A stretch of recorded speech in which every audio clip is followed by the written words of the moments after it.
اللہ اللہ اللہ اللہ۔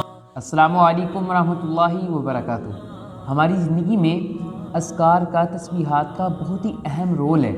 ہم مسلمان ہیں تو ہمیں اس کو سمجھنا چاہیے۔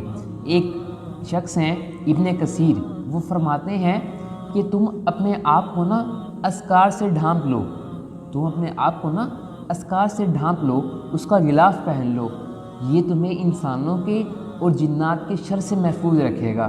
کہ اگر تم نے نا اذکار کون سے، کہ ہم بیت الخلاء جا رہے ہیں، وہاں کی تسبیحات ہمیں آتی ہوں کہ بیت الخلاء میں داخل ہونے کی کیا دعا ہے، بیت الخلاء سے نکلنے کی کیا دعا ہے، کھانا کھانے کی کیا دعا ہے، کھانا کھانے سے پہلے کی، کھانا کھانے کے بعد کی، دودھ پینے کی، سونے کی، سو کر اٹھنے کی، گھر سے باہر نکلنے کی، گھر میں داخل ہونے کی، یعنی ہر ایک عمل کی ہمیں دعا پتہ ہونی چاہیے۔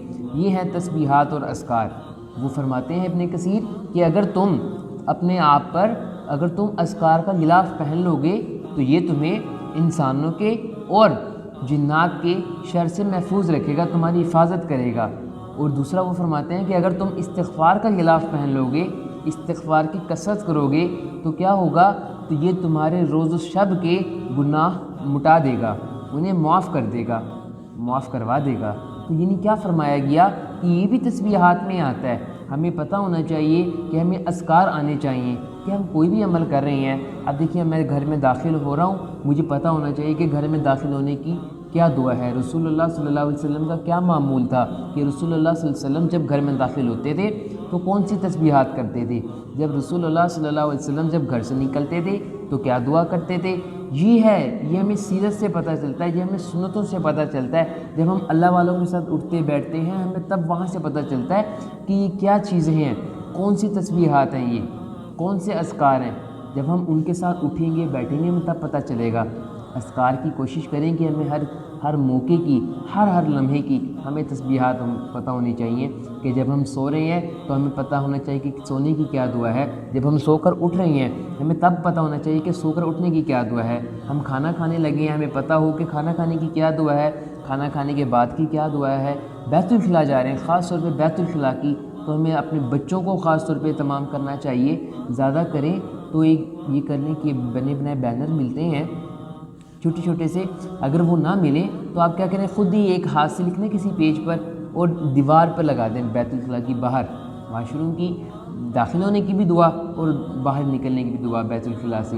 تو یہ کیا ہے، خود بھی ہمیں اہتمام کریں کہ پہلے ہمیں زبانی یاد ہو۔ اگر کچھ لوگوں کو زبانی یاد نہیں ہوتی، کوئی بڑی بات نہیں ہے، تو آپ وہ لکھ کر لگا دیں تاکہ وہ انہیں یاد رہے کہ ہمیں داخل ہوتے ہوئے بھی پڑھنی ہے بیت الخلاء میں دعا، اور بیت الخلاء سے نکلتے ہوئے بھی ہم نے پڑھنی ہے۔ تو یہ چیزوں کا ہمیں اہتمام کرنا ہے، یہ اذکار ہیں۔ تو کیا ہوگا پھر، اللہ تعالیٰ جنات سے بھی اور انسانوں کی شر سے ہماری حفاظت فرماتے ہیں، کریں گے اللہ تعالیٰ۔ لیکن انہوں نے نا ایک بہت ہی، اللہ والے ایک فرما رہے تھے کہ یہ جو تسبیحات ہیں اور جو اذکار ہیں نا، انہوں نے اللہ تعالیٰ کے عرش کا راستہ دیکھا ہوا ہے۔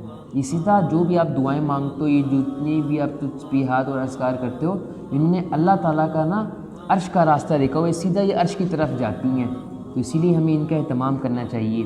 اور دوسرا بتایا گیا کہ جب تم غلاف اس کا پہنو گے نا، استغفار پڑھو گے تو یہ تمہارے روز و شب، دن اور رات کے گناہ کو مٹا دے گا۔ تو ہمیں استغفار کا بھی اہتمام کرنا چاہیے۔ استغفر اللہ صبح ہم 100 بار پڑھ لیں، 100 بار شام کو پڑھ لیں، اس کی ہم کثرت سے تسبیح کریں۔ اور یہ دیکھیے اپنی زندگی کا اس کو حصہ بنا لیں، اس کو اپنے اوپر لازم کر لیں، تو پھر دیکھیے کہ آپ کی زندگی کس طرح تبدیل ہوتی ہے۔ اللہ تعالیٰ سے دعا ہے کہ اللہ تعالیٰ اس کو سمجھنے کی اور عمل کرنے کی توفیق عطا فرمائے۔ السلام علیکم ورحمۃ اللہ وبرکاتہ۔